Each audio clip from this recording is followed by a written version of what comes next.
सध्याचं जग फास्ट बनलंय असं आपण म्हणतो, पण त्याचबरोबर ते फ्युरियसही बनत चाललंय. वेगवान जीवनशैलीमुळे मानवी प्रकृतीवर विविध व्याधींचं आक्रमण झालंय.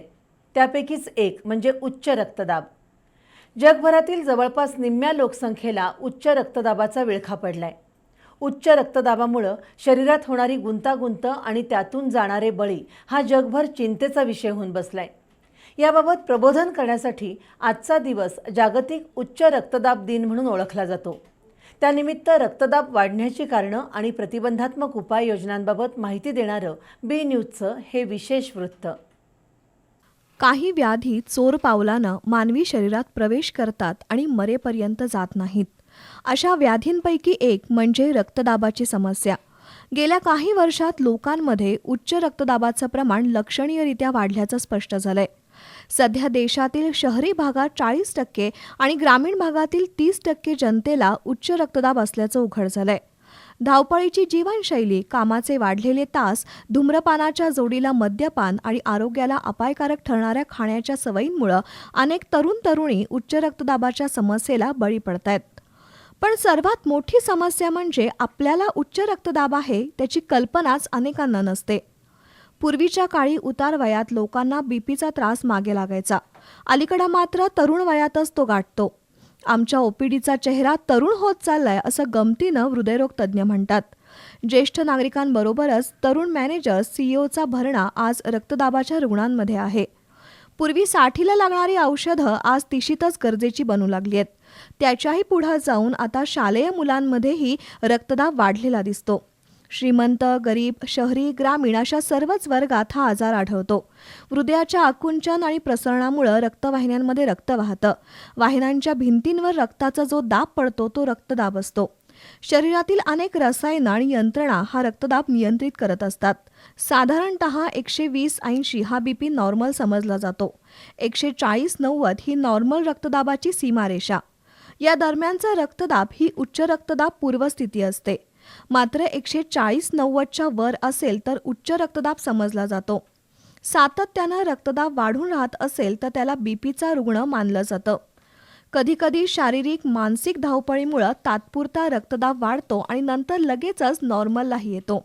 म्हणूनच डॉक्टरकडून नियमित तपासणी करून घेणं गरजेचं असतं. बऱ्याचदा रुग्णांना हाय बीपीचा त्रास असल्याचं जाणवत नाही, मात्र काही लक्षणं नक्कीच जाणवतात. अशा वेळेस वैद्यकीय तपासणी करण्याचा सल्ला डॉक्टर देतात.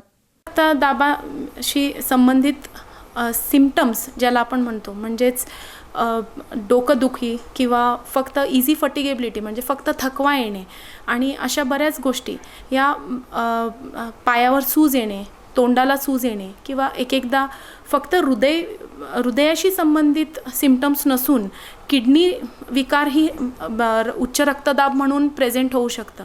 तर याच्या संबंधित बरेच जे सिम्पटम्स असतात ते आढळल्यास आपण त्वरितपणे ते लक्षात घेऊन आपण फिजिशियनना दाखवून किमान वर्षातून 2 वेळा आपण रेग्युलरली बीपी चेक करणे खूप महत्त्वाचे आहे. वाढतं वय, अनुवंशिकता या कारणांसोबतच लठ्ठपणा, सोडियमयुक्त आहार, धूम्रपान, दारूचं व्यसन, सुस्त रुटीन, व्यायामाचा अभाव आणि मानसिक ताणतणाव हे घटक रक्तदाब वाढवण्यासाठी कारणीभूत ठरतात.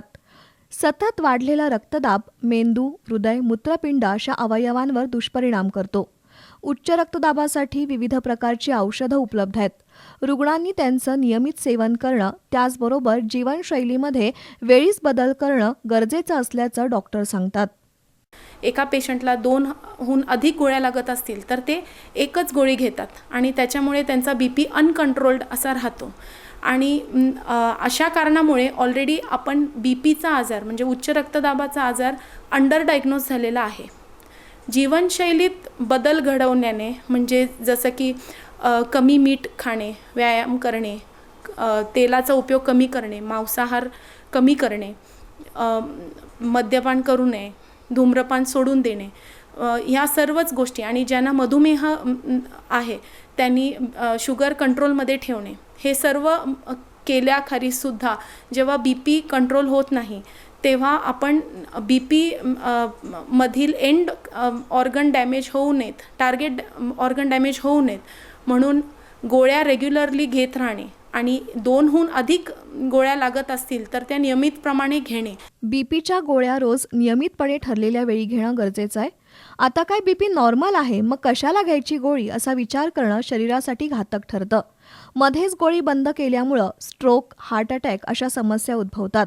त्यामुळं एकदा उच्च रक्तदाबाची व्याधी जडली की उच्च रक्तदाब कंट्रोलमध्ये ठेवण्यासाठी नियमित औषधं घेणं आणि आहार-विहारामध्ये बदल करणं हाच त्यावरचा प्रभावी उपाय आहे, यात शंका नाही.